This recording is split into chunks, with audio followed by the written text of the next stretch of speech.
ওয়ালাইকুম বন্ধুরা, আশা করি আপনারা সবাই ভালো আছেন। নতুন আরেকটা ভিডিওতে আপনাদের সবাইকে স্বাগত জানাচ্ছি। আজকে আপনাদেরকে জানানোর চেষ্টা করব সৌদি আরবের কোন ভিসায় আসলে ভালো হবে। কারণ এই 2024 সালে আপনারা সৌদি আরবে আসবেন, কোন ভিসা নিয়ে আসলে বেশি টাকা ইনকাম এবং ভালো হওয়ার সম্ভাবনা রয়েছে। সৌদি আরবে এক ক্যাটাগরির ভিসা যেহেতু হয় না, বিভিন্ন ক্যাটাগরির ভিসা সৌদি আরবে রয়েছে। আপনি সৌদি আরবের কাজের উদ্দেশ্যে আসলে 4-5 ধরনের ভিসা পাবেন। আমেল মঞ্জিল, আমেল সাওয়াকাস, হাউস পেশা, হাউস ড্রাইভিংয়ের পেশা এবং আপনি আমেল আইডি ভিসাতে আসতে পারেন। এছাড়াও কিন্তু আপনি আরও যে পেশাগুলো রয়েছে সেগুলোতেও আসতে পারেন। টেম্পোরারি ওয়ার্ক ভিসা রয়েছে এবং সিজনাল ওয়ার্ক ভিসা রয়েছে।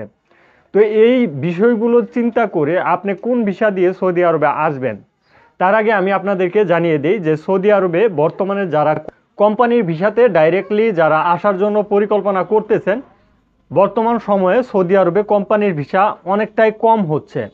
কোম্পানির ভিসা কম হওয়ার একমাত্র কারণ হচ্ছে কোম্পানিগুলোকে বলা হয়েছে যদি কোনো লোকের প্রয়োজন হয় সৌদি আরবের নাগরিকদের যাতে নিয়োগ দেওয়া হয়, সেজন্য কিন্তু কোম্পানিরা ভিসা বের করতে পারে না।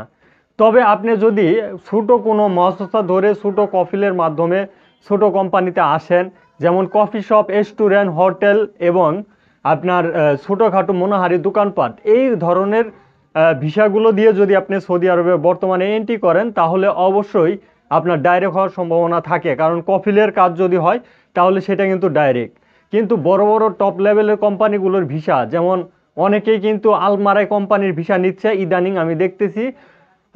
ঢাকা গেলেই কিন্তু দেখা যায় যে আসলে সৌদি আরবের যে আলমারির ভিসাগুলো সেগুলো কিন্তু অনেকটাই বেশি প্রবাসীদের কাছে পরিচিত। আর ইউটিউব, ফেসবুকে সার্চ দেওয়ার সাথে সাথেই কিন্তু চলে আসতেছে আলমারাই কোম্পানির তথ্যগুলো।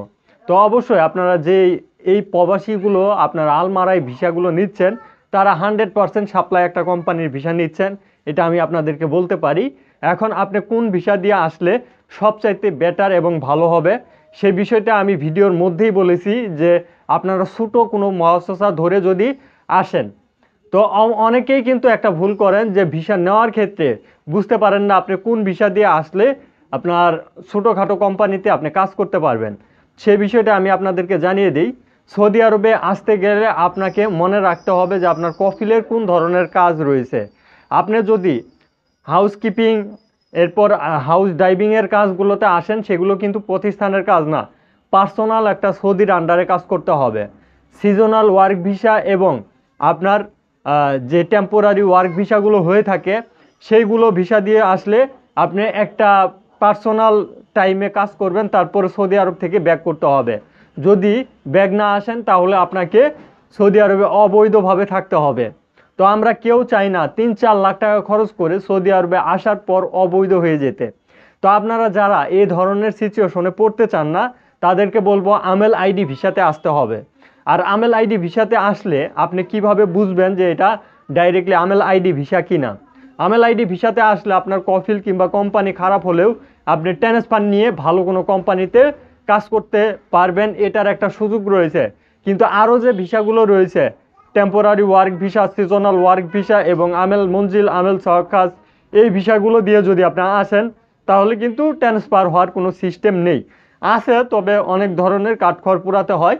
আর আমেল আইডি ভিসাতে আসলে আপনার ইকামা এক্সপায়ার হয়ে গেলে কিন্তু কোনো প্রকার কফিলের কৈফত ছাড়াই আপনি অন্য আরেকটা কোম্পানিতে ট্রান্সফার হয়ে যেতে পারবেন। তো ছোটোখাটো অনেকগুলো বিষয় থাকে সৌদি আরবের ভিসা নেওয়ার ক্ষেত্রে, ছোটোখাটো অনেক বিষয় থাকে যে বিষয়গুলো আমাদের প্রবাসীরা অনেকেই জানেন না।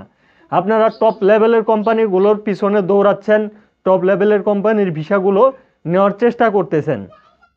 তাদের উদ্দেশ্যে আমি আপনাদেরকে একটা কথাই বলতে পারি, টপ লেভেলের কোম্পানির পিছনে না দৌড়িয়ে যদি আপনি ছোটো কোনো মহাসংস্থা ধরে, যেমন কফি শপের ভিসা, রেস্টুরেন্টের ভিসা, ছোটো ছোটো যে রেস্টুরেন্টগুলো রয়েছে, বুফিয়া রয়েছে, সেই রেস্টুরেন্ট কিংবা বুফিয়ার ভিসা আপনারা নিতে পারেন, অথবা মুনাহারি দোকানের ভিসাগুলো আপনারা নিতে পারেন।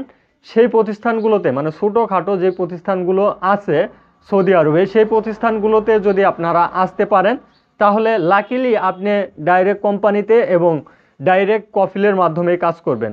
আর কফিল যদি সৌদি আরবের ভালো হয় তাহলে কিন্তু আপনি সৌদি আরবে কিং, মানে আজার হালে থাকতে পারবেন।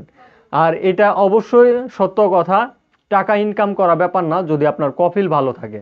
আর যদি আপনার কফিল খারাপ থাকে তখন কিন্তু আপনার কফিল যা বলবে তাই আপনাকে মানতে হবে। যদি না মানেন আপনাকে টার্মিনেট, অবৈধ করে দিতে পারে, সেক্ষেত্রে আপনি কিন্তু আর বৈধ হতে পারবেন না। সৌদি আরবের যে নিয়ম কানুন, রুলস, এগুলো অনুযায়ী আপনি টপ লেভেলের কোম্পানিগুলো পাবেন না, কারণ সৌদিকরণ করা হয়েছে।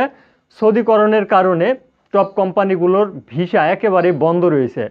আগে আপনারা যদি দেখতেন 2010 সালে কিংবা 15 সালেও যদি আপনারা দেখতেন, সৌদি আরবে আসলে দেখতে পারতেন বাঙালি, ইন্ডিয়ান, পাকিস্তানি, নেপালিরা কিন্তু কেশিয়ারে বসে আছে।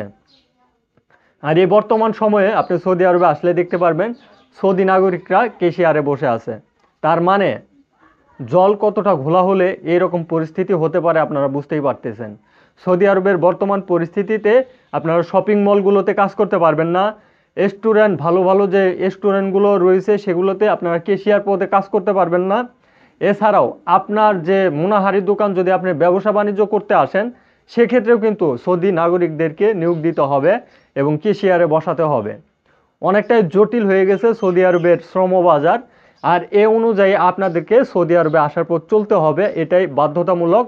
যদি আপনারা সৌদি আরবের আইন কানুন, সৌদি আরবের রুলস মেনটেন না করেন, তাহলে মোটা অঙ্কের অ্যামাউন্ট জরিমানা সহ আপনাকে সৌদি আরব থেকে বিতাড়িত করে দেওয়া হতে পারে।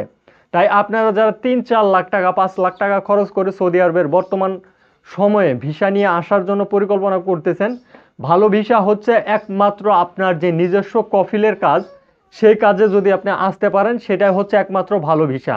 আর অবশ্যই মনে রাখেন, কাজের উদ্দেশ্যে আসলে আপনি আমেল আইডি ভিসাতে আসার চেষ্টা করবেন।